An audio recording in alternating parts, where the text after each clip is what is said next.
Hogy vannak? Szerintem a befagyasztott orosz vagyon ugye az halott.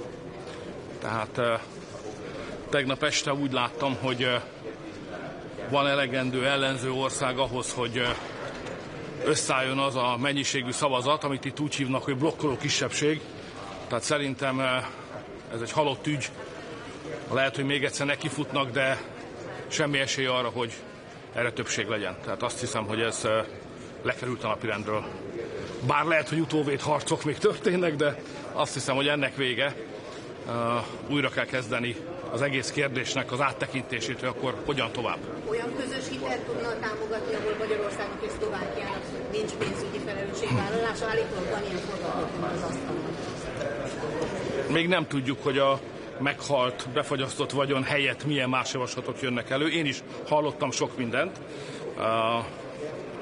Beszéltem olyan emberek, akik közel vannak a tűzhöz, de egyelőre senki nem vállalkozott arra, hogy azt mondja, hogy a meghalt koncepció helyett egy új érkezik majd.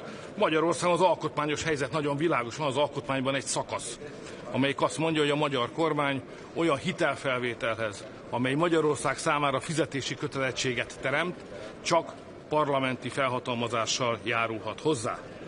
Nekem ilyen felhatalmazásom nincs, és nem hiszem, hogy valaha Magyarországon bármilyen miniszterelnök felhatalmazást kap a parlamenttől arra, hogy eladósítsa Magyarországot egy Európai Uniós hitelen keresztül.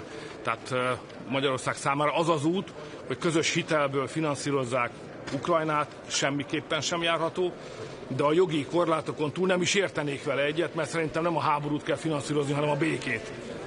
Én azt próbálom elérni itt ma, hogy a béke felé tegyünk lépéseket, ne pedig a háború irányába.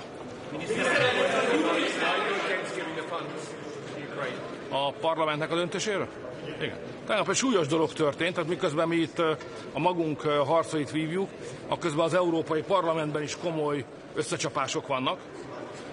Tegnap tárgyalták azt a javaslatot, amely egyébként szerintem jogszerűtlen, de most ezt tegyük félre, azt a javaslatot, hogy megtiltják az orosz gáz és olaj használatát minden tagállam számára. Ez azt jelenti Magyarország számára, hogy ha ez bekövetkezik, akkor a rezsit nem lehet védeni. Abban az esetben a családoknak a rezsiköltsége legalább 2, de inkább 3-szorosára fog nőni. Nagyon nagy csata volt, a mi Fidesz-KDNP-s képviselőink kiálltak Magyarország mellett, harcoltak Magyarországért, a többiek sajnos nem. A Tisza pedig egyenesen sunnyogott, tehát azt a megoldást választotta, hogy itt se voltam. A gazdatüntetésekre. A gazdáknak 100%-ig van igazuk. Nekik 2 bajuk van most ebben a pillanatban. Az első bajuk az a Mercosur nevű csomag, ami egy szabadkereskedelmi megállapodás lenne a latin-amerikai országokkal, ami megöli a gazdákat. Tehát Magyarország azon országok közé tartozik, aki nem támogatja a Mercosurt. Sokat gondolkodtunk arról, hogy mi volna jó. Voltak erről komoly szakmai viták Magyarországon, végül is az lett a magyar álláspont, hogy ezt nem támogatjuk. Itt is minősített többségre volna szükség, és én úgy látom, hogy vagyunk elegen Mercosur ellenzők, ami lehetetlenné teszi, hogy ezt a megállapodást aláírják. A terv az, hogy a bizottság elnökasszonya még a héten ezt alá akarja írni. Ezt szerintem most itt meg kell, és meg is tudjuk akadályozni.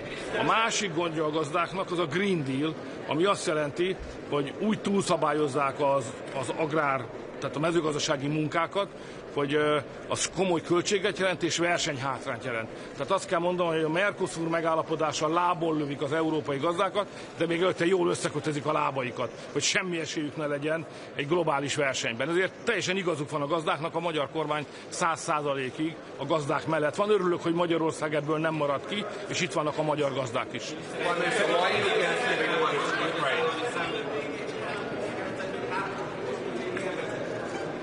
Hát ezt kérdezzék meg az oroszoktól.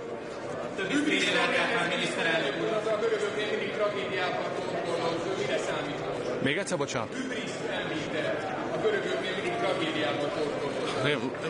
Az alaphelyzet mégiscsak a következő. Van 2 ország, amely egymással háborúban áll. Oroszország és Ukrajna.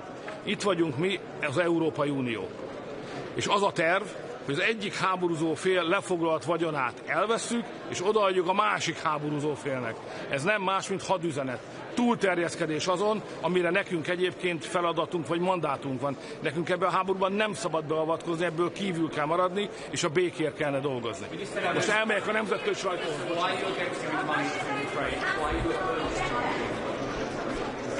Because I would not like to see a European Union which is in war. To give money means war.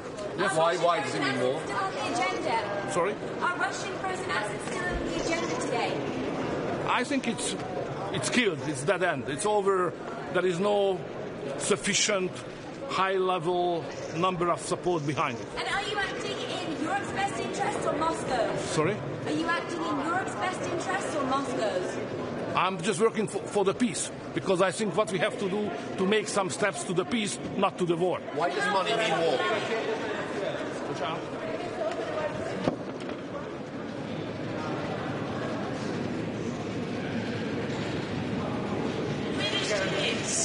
Want more? He wants more guarantees for the front. Guarantees for what? The whole idea is a stupid one. To take away the money of somebody. There are two countries which are in war, yeah? It's not European Union, Russia and Ukraine. And somebody, European Union, would like to take away the money of one of the warriors parties and then to give it to another one. It's a marching into the war. So the Belgian Prime Minister is right. We should not do that. They have to correct using the budget.